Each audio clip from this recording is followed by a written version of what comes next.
La predicación, como ustedes pueden ver en la pantalla, se llama Tu celo me consume y está basada en Juan 2, del 13 al 22.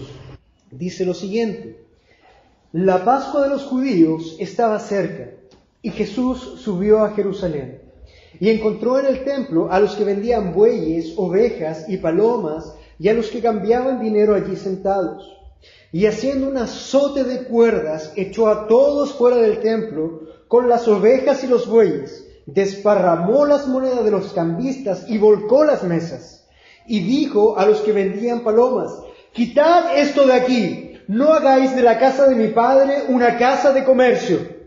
Sus discípulos se acordaron que estaba escrito: El celo por tu casa me consumirá. Entonces los judíos respondieron y le dijeron: Ya que haces estas cosas, ¿qué señal nos muestras? Jesús respondió y les dijo: Destruid este templo y en 3 días lo levantaré. Entonces los judíos dijeron: En 46 años fue edificado este templo, ¿y tú lo levantarás en 3 días? Pero él hablaba del templo de su cuerpo. Por eso, cuando resucitó de los muertos, sus discípulos se acordaron de que había dicho esto, y creyeron en la Escritura y en la palabra que Jesús había hablado. Padre Santo, voy delante de su presencia una vez más, Señor. Como cada domingo, entro, Señor, con temor y temblor delante de su presencia. Entiendo, Padre Santo, que esta palabra que nosotros abrimos es una palabra santa. Entiendo, Señor, que tal como Moisés se acercaba a la zarza ardiendo y tú le dijiste: Quita la sandalia de tu pie porque el terreno que pisas es santo. Señor, con cuánto temor y reverencia, con cuánto terror y temblor debo acercarme a ti, porque tu palabra, Señor, es santa, tu palabra es sagrada. Quita de mí, Señor, cualquier cosa, pensamiento que venga humanamente. Quita de mí, Señor, cualquier cosa que no provenga de ti, Señor. Que sea tu palabra la que sea hablando desde el cielo, Señor, hasta nosotros. Que tu palabra sea expuesta en esta mañana. En el nombre de Jesús lo rogamos y sabemos que tú vas a obrar, porque tú, Señor, estás aquí en medio de nosotros, porque tú, Señor, guías nuestras vidas y porque te lo pedimos todo en el nombre de Jesús. Amén y amén. Tu celo me consume. Usaremos como una introducción para contextualizar lo que acabamos de leer, la contextualización histórica que hace John MacArthur. John MacArthur es bastante bueno buscando todos los contextos históricos y vamos a hacer uso de eso. La fiesta de la Pascua conmemoraba la liberación de Israel de su esclavitud en Egipto. ¿Recuerdan aquel episodio? Cuando Dios a través de Moisés rescata de la esclavitud al pueblo de Israel desde el pueblo de Egipto y con mano poderosa Dios saca al pueblo. Bueno, Dios en ese momento instaura la Pascua. Entonces, la fiesta de la Pascua conmemoraba la liberación de Israel de su esclavitud de Egipto.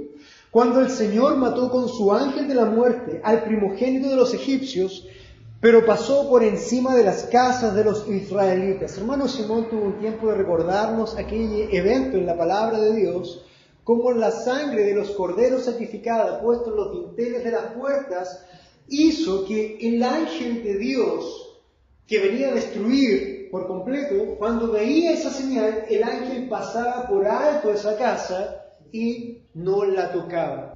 Imagínense el hombre más soberbio, entre comillas, en Israel, y decía: no, yo tengo a Cristo en mi corazón, yo tomé una decisión por Cristo, yo no necesito entrar en una casa con una puerta marcada con la sangre, yo soy salvo, nadie tiene que venir a mí, nadie tiene que juzgarme por lo que yo soy, por lo tanto yo me niego, yo simplemente tengo a Cristo en mi corazón y voy a quedarme afuera de la casa. Teníamos otro ejemplo también de un hombre que tenía unas serias dudas con respecto a su salvación y decía: pero si yo no soy digno, yo he sido malo, yo he sido cruel con mi esposa, con mi esposo, yo no he alimentado bien a mis hijos, tengo serias dudas. Y con ese poco de fe, él entró a la casa. Vino el ángel de la muerte y adivinen quién murió y quién vivió. ¿Tú sabes quién murió? Aquel orgulloso que decía: no, nadie puede dudar de mi salvación, yo no necesito esa puerta, yo no necesito eso. Cuando el ángel de la muerte vino, es murió. Cuando el ángel de la muerte llegó y ese hombre que estaba acá, ese hombre que consideraba que su corazón era complicado, que no tenía tanta fe, pero él entró, ese poco de fe bien puesta fue suficiente para no morir. Esa fe que tenía este hombre probablemente era una fe muy grande, pero no en el Dios de la Biblia. No en el Dios de la Biblia. Cuidado con eso. Eso es lo que nos recuerda un poco de la Pascua, cuando el ángel de la muerte pasó por encima de las casas. Lo celebraban anualmente el día 14 del mes de Nisan. Esto equivale a marzo o abril, dependiendo del calendario judío. El calendario judío es un calendario lunar de 360 días. Por eso hay veces que calza marzo o abril, porque no es de 365 días como el nuestro. Ese día, entre las 3 y las 6 de la tarde, sacrificaban corderos y comían la cena de Pascua. En obediencia a esta conmemoración, subió Jesús con sus discípulos a Jerusalén. La Biblia no nos dice que Jesús subió con sus discípulos, pero hemos visto también que cuando un maestro tomaba discípulos, esos discípulos pasaban día, tarde y noche con él. Vivían con él, comían con él, dormían junto a él, hacían todo lo que él hacía, porque ellos estaban tomando todo lo que su maestro les iba enseñando. Por lo tanto, si la Escritura no nos menciona que Jesús sube a Jerusalén con sus discípulos, tengan por ciento de que sus discípulos están en él. Vamos a desglosar un poco esto que hemos visto como introducción, y el primer punto que nosotros vamos a ver es celo por Dios. Celo por Dios.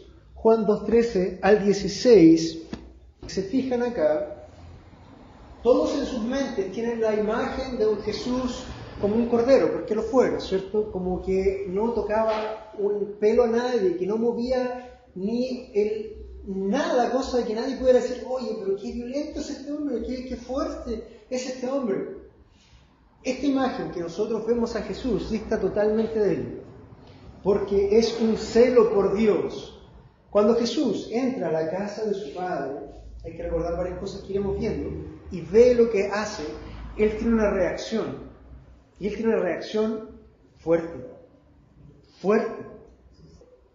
A Jesús no le tembló la mano en ir y actuar de la forma más fuerte que Él pudo haberlo hecho. Y lo vamos a ver. Ante la escena del comercio desvergonzado que se estaba dando dentro del templo consagrado de Dios, como una excusa vana y dando gloria al pragmatismo al obtener lo necesario para efectuar las ofrendas y el sacrificio. ¿Qué quiero decir con eso? ¿Qué se necesita para las ofrendas del templo? ¿Qué se necesita para la Pascua? Se necesitan corderos, becerros, palomas. Entonces eso es una buena excusa para nosotros tener y vender todo lo que necesiten, ¿verdad? Eso se llama pragmatismo.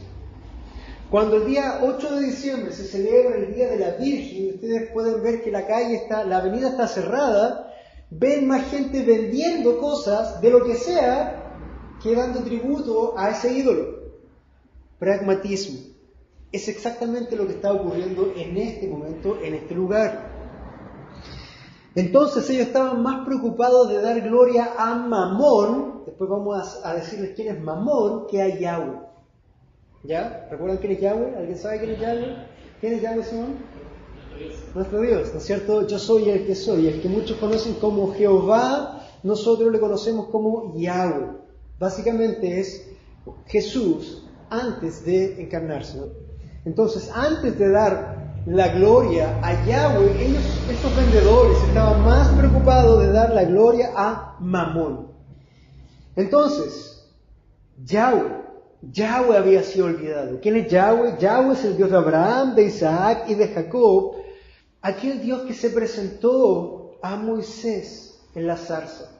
Cuando Moisés fue a la zarza le dice, pero ¿cómo les diré que se llama el Dios de sus padres cuando yo vaya a ellos? Y el Señor le dice, le dirás, Yahweh te envía. La Biblia no dice Yahweh directamente, sino que dice, le dirás, yo soy el que soy, te envía.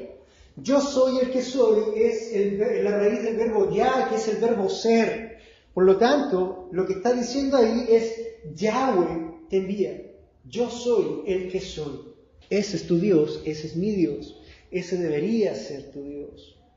Entonces ellos estaban dando un mayor culto a Mamón, olvidando a Yahweh. ¿Quién es Mamón? Lo he mencionado varias veces.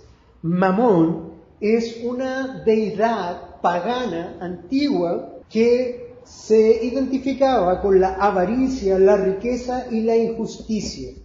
Cuando tú ves la palabra riqueza en el Nuevo Testamento, de hecho lo vamos a leer ahí, pero cuando Jesús dice, tú no puedes tener dos señores, o sirves a uno y aborreces al otro, o amas al otro y aborreces al uno.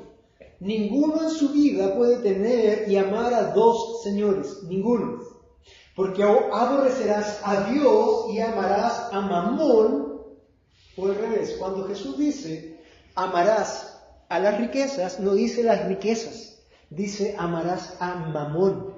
Y Mamón es esta deidad demoníaca que simboliza la avaricia, las riquezas y la injusticia. De hecho, Mateo 6:24, lo voy a leer textual, de una Biblia textual, que dice lo siguiente: ninguno puede servir a dos señores, porque aborrecerá al uno y amará al otro, y se apegará al uno o menospreciará al otro. No podéis servir a Dios y a Mamón. Y Mamón es una personificación de esa deidad de las riquezas. Diferentes versiones traducen como las riquezas. Entonces, disasocian el término porque hacen una comparación entre peras y manzanas. ¿En qué quiere decir? Entre Dios, que es persona, y riquezas que no son personas. Pero la Escritura hace una comparación entre una persona y una persona, entre Dios de la Biblia, y esta deidad que también es persona, porque no es que sea un ídolo falso, no es que no exista, sino que es un demonio que está siendo exaltado y glorificado. Ahí es una comparación correcta. Por lo tanto, ante tan grotesca escena, es que Jesús hace uso de, escuchen esto, una ira santa. Ira santa. Para evidenciar el corregir el pecado. La ira, en su expresión correcta, no es pecado si vemos que es una expresión constante en las Escrituras conforme al carácter de Dios. Amados, cuando tú tienes en tu mente a un Dios que es el viejito pascuero, que es el flaco de arriba, el buena onda, no, si Dios es tan bueno, ese no es el Dios de la Biblia. Dios es amor, sí, Dios es bueno, sí, pero no es solo eso. Dios también es un Dios que tiene ira, y se ve desde el Génesis hasta el Apocalipsis. Desde cuando hace juicio contra Sodoma y Gomorra hasta cuando está exprimiendo el lagar de la sangre de aquellos que están en condenación al infierno. Ese es tu Dios, o debería ser. Si tú tienes otra concepción de Dios, si tienes otra imagen de tu Dios, quiero decirte en esta mañana que tienes un ídolo en tu mente. Que no estás amando y no estás conociendo al Dios de la Biblia. Tienes un ídolo en tu mente. Hay muchas personas en esta mañana que están dando culto al Dios de sus mentes. Y aman a Dios y se derriten delante de Dios y alzan sus manos y glorifican a un Dios que está en sus mentes tan bueno. Es un Dios tan hermoso, Pero ¿saben qué? Esas personas aman al Dios que está en sus mentes, pero aborrecen al Dios de la Biblia. Aborrecen al Dios de la Biblia. No lo conocen. Dios, amados, uno de los atributos de Dios es que Dios sí tiene ira, y una ira santa. Salmo 76, 6 al 7, solamente nos recuerda lo siguiente, para que escuchen esto. A tu reprensión, oh Dios de Jacob, carros y caballos yacen postrados en profundo sueño. Tú, solo tú, eres terrible. ¿Quién podrá resistir delante de ti cuando se encienda tu ira? ¿Ese es el diablo? No, ese es Dios, Yahweh, nuestro Dios.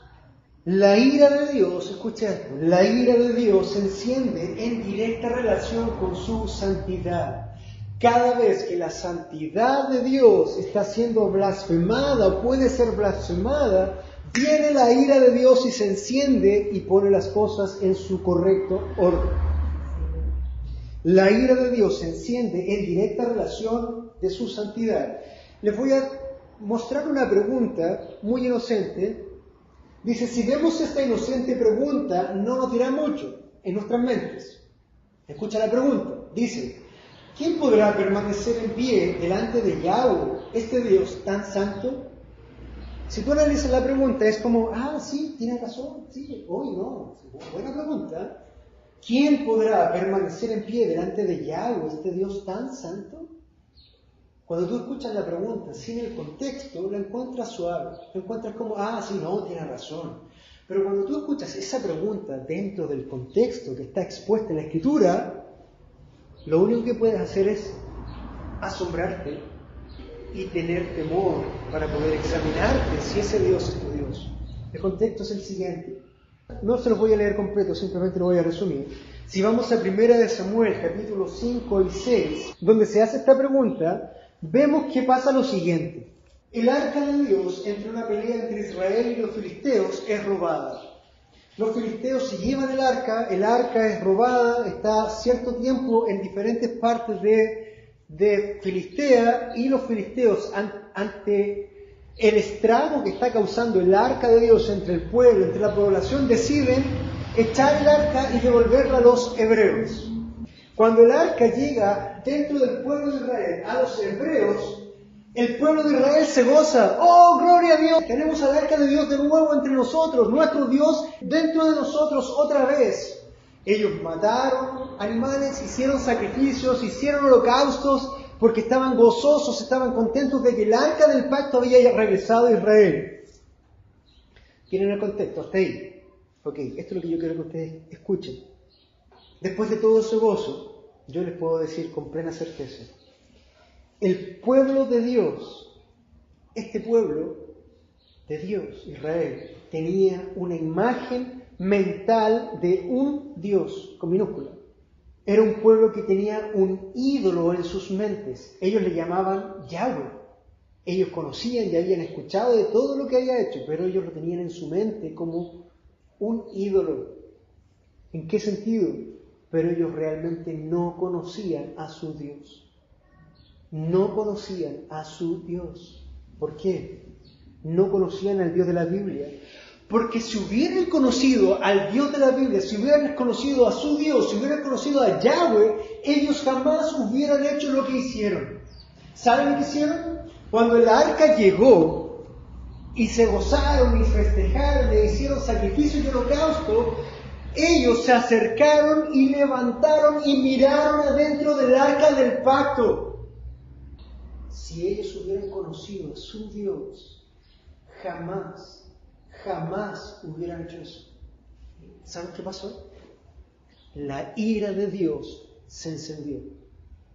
¿Viste el partido de Chile contra Venezuela? Habían 40.000 personas en el estadio, un estadio repleto. Bueno, la Escritura dice que la ira de Dios se hizo presente y Dios mató ese momento 50.070 personas. Dios mató 50.070 personas, más que el Estadio Nacional lleno. Nosotros vimos el Estadio Nacional rojo por la polera de Chile. Bueno, acá fueron 50.000 personas y se dio rojo, no por la polera de Chile, sino por la sangre derramada. ¿Por qué? Porque ellos no conocieron a su Dios. La ira de Dios manifestándose. ¿Por qué? Porque su santidad fue vulnerada. La ira de Dios se enciende cuando su santidad es vulnerada. Y ahora repito la pregunta inicial, porque ellos cuando Dios aplacó su ira, después de haber matado hasta 50.070 personas, los que quedaron vivos dijeron, ¿quién podrá permanecer en pie delante de Yahweh, este Dios tan santo? Cambia ahora sus mentes, ¿o no? Cambian sus mentes. Entonces, cuando Jesús llega al templo y encontró en el templo los que vendían bueyes, ovejas y palomas, la ira de Dios se apoderó de él, la ira santa. ¿Y qué hace él? Hizo azote de cuerdas, echó a todos fuera de acá, fuera, ustedes no merecen estar en la casa de mi Padre. La ira de un Dios santo estaba evidenciándose, el celo estaba evidenciándose con fuerza y firmeza. Dice, desparramó las monedas de los cambistas y volcó las mesas. ¿Cuántas de eso pasaría hoy día en tantas iglesias que están preocupadas más del dinero, están preocupadas más de los diezmos, de Mamón, que de conocer a Yahweh, que de conocer a Jesús? ¿Cuántas iglesias tú conoces así? Yo conozco muchas. No me alcanza el tiempo para ponerme a nombrar una por una, pero hay muchas. Nosotros como IBI, como iglesia, no estamos preocupados de darle gloria y honra a Mamón. No nos interesa. Nos interesa dar gloria a Dios, pero al Dios de la Biblia. No al Dios que nosotros pensamos, no al Dios que nosotros concebimos, no al Dios que nosotros imaginamos, al Dios de la Biblia. Porque si no lo hacemos, ¿sabes qué va a pasar? Tú vas a estar 30 años, 50 años asistiendo a una iglesia, llenando un asiento, predicando el Evangelio, sirviendo a muchos, y cuando llegue el momento de ir delante de la presencia de Dios, Dios te va a decir, apártate de mí, nunca te conocí. ¿Por qué? Porque el Dios que tienes en tu mente nunca fue el Dios de la Biblia. Por lo tanto, amado, te llamo ahora a que tú puedas examinarte si efectivamente el Dios que conoces es el Dios de la Escritura o es un Dios que has imaginado o has creado en tu propia mente. Hay peligro ahí, mucho peligro ahí. ¿Por qué? Estos hombres de Israel, si hubieran conocido a su Dios, nunca hubieran muerto. Nunca hubieran muerto. Si tú hubieras conocido a tu Dios, nunca hubieras muerto. Y ruego al Señor por tu alma, ruego al Señor por tu vida, porque no me gustaría verte en ese momento, no dando gloria al Cordero o a la poda del Cordero, sino siendo uno que está afuera, echado fuera. Mi rol como pastor es mostrarte al Dios de la Escritura, no al viejito pascuero, no al genio de la lámpara que concede todos tus deseos. Ese Dios no existe. Ese Dios es una imagen. Ese Dios te va a llevar al infierno. Amados, el Dios de la Biblia, esto es fuerte lo que voy a decir, pero el Dios de la Biblia es terrible fuera de Cristo. Cuando tú estás en Cristo, hay salvación, hay redención, hay gozo, hay esperanza, hay muchas cosas. Pero fuera de Cristo, Dios es terrible. Si tú no estás en Cristo, deberías temer, porque nada bueno te espera. Fuera de Cristo, Dios es terrible. Recuerda Salmo 7:11. Salmo 7:11 dice lo siguiente: Dios es juez justo y escucha esto, está airado. ¿Qué quiere decir airado? Que tiene ira. Está airado contra el impío todos los días. He escuchado muchas veces en muchos púlpitos la siguiente declaración: no, mis queridos, no tengan preocupación, Dios aborrece el pecado, pero Dios ama a los pecadores. ¿Lo han escuchado? Dios aborrece el pecado, pero Dios ama a los pecadores. Eso es mentira. Y es una mentira del infierno. Dios no ama al pecador. Dios aborrece al pecador. Y está airado con él todos los días, esperando el momento de que ese pecador vaya delante de su presencia para ajustar cuentas. La Escritura dice: Dios es juez justo, no el viejito pascuero, no el flaco de arriba. Dios es juez justo y está airado contra el impío todos los días. Si no se arrepiente, Él, Dios, afilará su espada, armado tiene ya su arco y lo ha preparado. Asimismo ha preparado armas de muerte y ha labrado flechas ardientes. ¡Qué malo ese Dios! Por eso a mí no me gusta el Dios de esa iglesia, porque ese Dios es malo. No, amados, ese no es un Dios malo. Ese es el Dios justo y verdadero. El hombre no es bueno, el hombre es malo.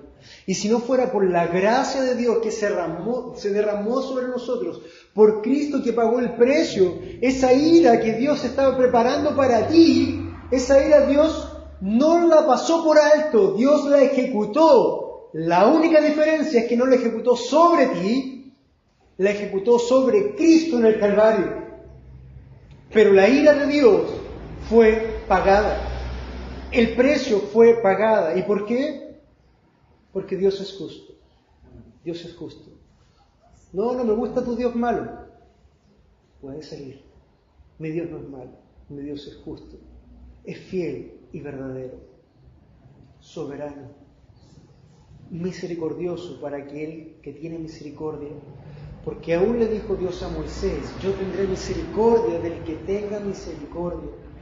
Romanos 9, Pablo hablando, toma a Moisés, cita a Moisés y dice, y amplía, no depende del que quiere ni del que corre. No, si todos pueden venir a Cristo, todos, tú solamente tienes que tomar una decisión e invitar a Cristo a tu corazón y eres salvo. No, esa es otra mentira. No depende del que quiere ni del que corre, dice Pablo, sino de Dios. Porque cita Moisés, porque dice Dios, tendré misericordia del que yo tenga misericordia. Esto no se trata de ti, esto no se trata de lo que tú quieres, eso no se trata de tus decisiones, se trata de sus decisiones y de lo que Él quiere. Eso es. La ira de Dios, para que recuerdes, se enciende en directa relación con su santidad. Qué terrible es caer en manos de un Dios airado. Y más aún, qué terrible es caer en manos de un Dios santo, santo, santo. La santidad de Dios aquí mató a 50.000 hombres. La santidad de Dios mató a Usa cuando vino el arca cayéndose y el hombre con todo su corazón trató de afirmar para que el arca no cayera. ¿Qué pasó con él? Murió en el instante. La santidad de Dios lo mató. ¿Qué pasaba con el sumo sacerdote? El hombre puesto por Dios, el hombre más santo de Israel, que podía entrar o que debía entrar una vez al año al lugar santísimo para llevar la culpa y la expiación del pueblo por las culpas anuales. ¿Qué pasaba con ese sumo sacerdote si no entraba preparado? Si se atrevía a cruzar del lugar santo al lugar santísimo, aquí estaba la cortina, si él cruzaba esa cortina no preparado, ¿ustedes saben qué pasaba con él? ¿Quién sabe? Moría. El hombre más santo de Israel, si no entraba preparado a la presencia de Dios al momento de cruzar la cortina, caía muerto. Por eso, uno de los utensilios que tenía que usar el sumo sacerdote sobre él era una campanilla, para saber si en el movimiento estaba vivo o Dios lo había matado. ¿Pero qué Dios malo es ese? No, amados, Dios es justo. Y más que justo es santo, santo, santo. Vemos algunas cosas importantes rápidamente de las cosas que hizo Jesús. Primero, lo que Jesús hizo, escuchen esto, lo que Jesús hizo lo hizo en público y no en privado.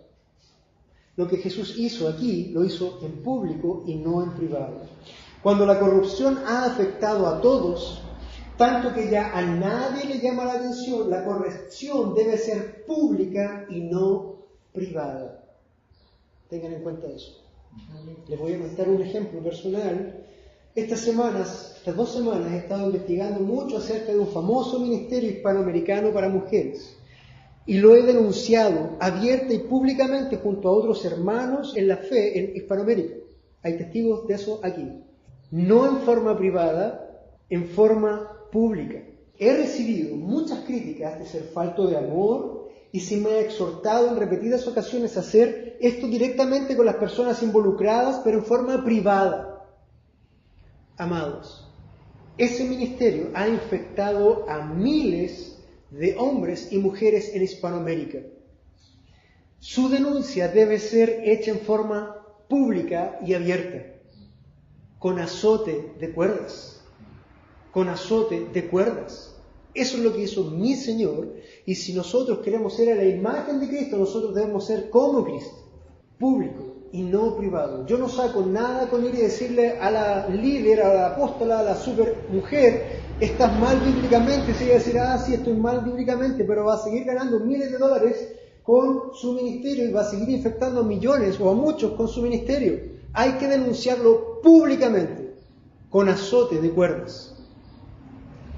2, lo que Jesús hizo. Jesús fue firme, pero sin pecado. Jesús fue firme, pero sin pecado.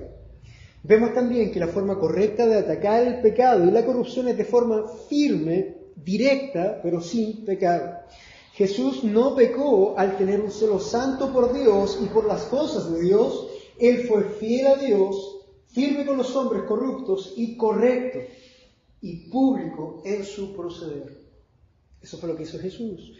Tercero, Dios puso más alta o por eminencia la justicia de Dios antes del qué dirán. Dios estaba más preocupado por la gloria de Dios, por su justicia, por su celo, que por el qué dirán. Jesús fue fiel a Dios y puso las cosas en su justo balance. Primero es Dios, su santidad, su justicia, luego los hombres. Jesús no se preocupó del qué dirán. Jesús consideró a su Padre y su parecer mucho más relevante que el parecer de todos los hombres corruptos que sin duda alguna lo juzgaron de mal proceder por haber tocado sus intereses, por haber tocado su ídolo, por haber tocado a Mamón. Eso pasa hoy día y va a pasar y va a seguir pasando. La justicia de Dios antes del qué dirán. Otra referencia con respecto a lo mismo que les comenté acerca de esta denuncia pública que hice fue, en la semana me dijeron, usted es un pastor joven y no debe manchar su currículum por denunciar estas cosas. Amados, que mi currículum quede todo manchado, negro, sucio, pisoteado, me da exactamente lo mismo. Me da lo mismo.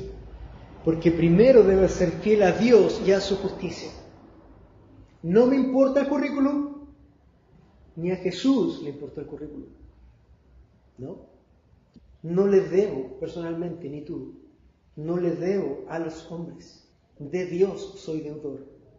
Dios me escogió, Dios me llamó, Cristo murió por mí. Ninguno de ustedes lo hizo. Ninguno de los hombres lo hizo. Solo Dios lo hizo. Escuchen esto. Aún un perro ladra cuando su amo es atacado. No sé si ustedes han tenido un perro fiel, pero si alguien te va a hacer daño y está el perro ahí, ¿qué va a hacer el perro? Va a saltar y va a defender con su vida a su amo. Aún un perro ladra cuando su amo es atacado. Yo sería un cobarde si es atacada la verdad de Dios y permanezco en silencio. Cito Calvino. Segundo punto que vamos a ver es celo por la casa de Dios. Celo por la casa de Dios. Y dice Juan 2:17, sus discípulos se acordaron que estaba escrito, el celo por tu casa me consumirá. Bien lo había profetizado David en el Salmo 69:9, David hablando dice, porque el celo de tu casa me ha consumido, los vituperios de los que te injuriaban han caído sobre mí. Amado, debe consumirte, si tú eres un hijo de Dios, verdadero hijo de Dios, bien nacido, y no, es fuerte la palabra que voy a decir, pero no un bastardo, entonces el celo de Dios debe tener cuidado sobre ti. Tú debes estar cuidando y tener ese celo por Dios y celo también por la casa de Dios. David decía, porque el celo de tu casa me ha consumido. Si bien Jesús estaba haciendo esto en el templo físico, es necesario recordar que en el templo, en ese tiempo, estaba el lugar santísimo donde estaba el arca del pacto, y en el arca del pacto, dentro de ella estaban depositadas las tablas de la ley, recuerden, estaba una muestra del maná, recuerden, estaba la vara de Aarón que había soflorecido para decir, de entre todas las tribus de Israel, a este escogí yo, no a los otros que estaban diciendo, pero ¿por qué tú escoges a uno? ¿Quién te ha dicho tú que eres un escogido? Dios hace lo siguiente, todos los líderes de Israel, 12 líderes pongan una vara muerta, y yo, Dios, voy a mostrar a quién yo he escogido. ¿Y cómo lo voy a hacer? Voy a hacer que la vara muerta florezca, y ninguna de las otras 11 varas floreció, sino solamente una, la del escogido de Dios. Y el escogido de Dios pudo levantar su mano con flores, con hojas y con frutos. Una vara muerta. Yo lo escogí, dijo Dios. ¿Quieren hablar de él? Yo lo escogí. ¿Quieren señal? Esa es mi señal. Esa vara quedó dentro del arca del pacto también. Pero no solamente eso, sino que también, y lo más importante que estaba dentro del arca del pacto, era la presencia de Dios. La presencia de Dios. Por lo tanto, cuando Jesús hace azote de cuerdas en el templo, no está hablando de un edificio cualquiera, estás hablando del edificio donde está la presencia de Dios. En este tiempo, en nuestro tiempo, en la iglesia, Dios no nos llama a tener un celo por un edificio. No les voy a decir, no hagan eso, no ensucien aquí porque esta escuela es santa. No, eso no es así. Ni tú debes tener celo por un edificio, eso es absurdo, eso no es correcto, ¿ya? No, pero sí debemos tener celo con respecto a esto. Punto 1, celo por la iglesia de Dios. Punto 1, celo por la iglesia de Dios. Celo por la iglesia. La iglesia, cuando hablo de la iglesia, es la iglesia que Dios compró. Toda la iglesia. La iglesia es el conjunto de todos los escogidos de Dios en el mundo. Y si se levantan energías nuevas, movimientos nuevos en desmedro de la gloria de Dios, en pro de la gloria, del pragmatismo, de lo que tú quieras, debemos denunciarlas y ser firmes con ellas, con azote de cuerdas. Esa es tu misión. Celo por la casa de Dios. 2. Celo por la manifestación de la iglesia. Esta iglesia de Dios, que es una única iglesia que Cristo compró, se manifiesta localmente en diferentes lugares a través del mundo. Entonces, debes tener un celo por la manifestación local de la iglesia.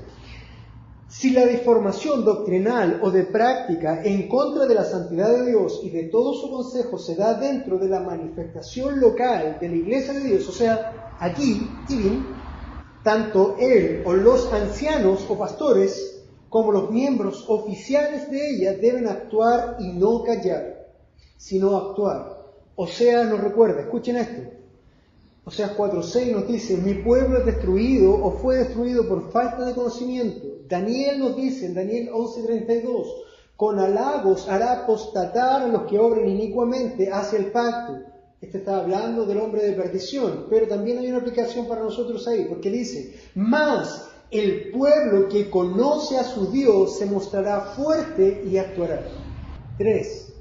Celo por las ovejas. Si bien el celo por las ovejas de Dios también debe ser compartido por otras ovejas del rebaño, en este caso los miembros oficiales de la iglesia, son los ancianos o el pastor o los pastores a quienes se le ha entregado de parte de Dios el cayado y ha sido puesto en sus manos. ¿Recuerdas el cayado? El cayado es un palo, ¿no es cierto?, que usa el pastor para dirigir. Y ese cayado viene de parte de Dios. Es Dios el que pone el cayado sobre aquel que Él pone en la congregación, el que llama y pone como pastor anciano o ancianos o pastores. Ese es el cayado. El cayado antiguamente servía para varias cosas. 2 cosas puntualmente. Una, cuando el pastor tenía el cayado, con eso él guiaba a las ovejas. Vamos, y guiaba a las ovejas. Las ovejas iban detrás de él, no iban adelante de él. En Chile, nuestro arreo es un arreo inverso al de Israel. Acá el arriero va con sus caballos detrás de las ovejas y con los perros por detrás azotando. En Israel era totalmente diferente. Era tanta la cercanía y el amor entre el pastor y sus ovejas que las ovejas escuchaban la voz de su pastor y lo reconocían. Por lo tanto, el pastor iba delante del rebaño con su cayado, hablando, cantando, silbando, ¿y sabes qué hacían las ovejitas? Iban todas detrás de él. Todas detrás de él. Él no tenía que andar azotando con eso, no, iban todas detrás de él. ¿Por qué? Porque una oveja conoce la voz de su pastor. ¿Ok? Para eso servía. Entonces él dirigía, guiaba, incluso hasta con el cayado los podía acariciar. Y la oveja no se iba a asustar por eso. Pero amado, el cayado que ha sido puesto también en las manos del pastor no solamente sirve para guiar, cuidar y dirigir y alimentar a las ovejas. No. El cayado que Dios ha puesto en las manos del pastor tiene una segunda utilidad y es para golpear fuerte a cualquier lobo o a cualquier depredador que quiera entrar a ese rebaño y que quiera tomar por lo menos una sola de esas ovejas. Y tengan por cierto que este pastor o los pastores que van a ver en Ibi no van a tener ningún problema con tomar el cayado para acariciar y cuidar a las ovejas. Pero tampoco van a tener ningún problema para tomar ese cayado y golpear hasta sacar a aquellos lobos que quieran introducirse en nuestra congregación. ¿Eso es falta de amor? No, eso es celo por la casa de Dios. Jesús dijo, el que tenga oídos para oír, que oiga. Celo por el Espíritu Santo. Entendemos que en cada oveja verdadera, cada creyente que realmente ha sido salvo, tiene el Espíritu Santo haciendo morada o habitación en él. Es decir, Dios mismo vive en cada creyente verdadero, por lo tanto también debemos tener Celo por ese creyente por esa razón. No solamente un creyente, sino que el Espíritu Santo, Dios mismo, está viviendo en él. Celo por Jesús, para terminar. Cuando Jesús hace todo el azote de cuerdas, Jesús mismo nos da una explicación de esto. Dice, se nos da una explicación inmediata de las palabras de Jesús con respecto al templo. No se refiere al templo físico, sino a su propio cuerpo. Cuando Jesús dice, yo voy a destruir este templo y en 3 días lo reconstruyo, Jesús no está hablando del templo de ahí, sino que está hablando de su propio cuerpo. Ya él mismo lo explica. Él hablaba de que él iba a ser destruido y que su cuerpo iba a ser resucitado en los 3 días. A eso se refería. Cosa que en sí mismo fue una señal para todos aquellos que dudaban, porque aquellos que estaban acusándolo a él cuando él fue crucificado, ellos sí o sí supieron, creyéndolo o no, que después de 3 días Jesús había resucitado. Y fue una señal grande en Israel. Celo por Jesús, celo por Jesús, celo por su iglesia, celo por las enseñanzas falsas que han corrompido el mundo actual que le llamamos cristiano. No solamente debemos cuidarnos de aquellas cosas falsas que son fáciles de distinguir. Por ejemplo, si viene un testigo de Jehová y te dice, oye, quiero hablarte de Jesús, déjame mostrarte a mi Jesús. Tú inmediatamente dices, ese Jesús es falso porque ese Jesús no es Dios, porque tú crees que ese Jesús es el primer creado, tú crees que ese Jesús es el arcángel Miguel. Por lo tanto, yo reconozco rápidamente, sin tener mucha teología encima, que ese Jesús y esa doctrina es una falsa doctrina. ¿No es cierto? No es muy difícil.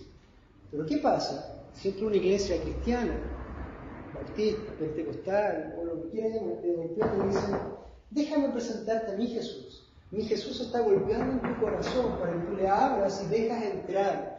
Mi Jesús está llamándote con una voz suave. Mi Jesús te está clamando de que tú vengas y quieras tomar una decisión por Él, que vengas y lo aceptes.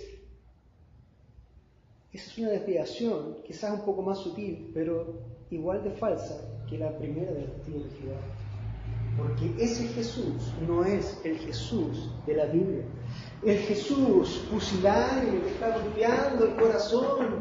Déjenme entrar, por favor. Y el que me abre la puerta, yo entraré con él y cenaré conmigo. Eso es un falso concepto de Jesús.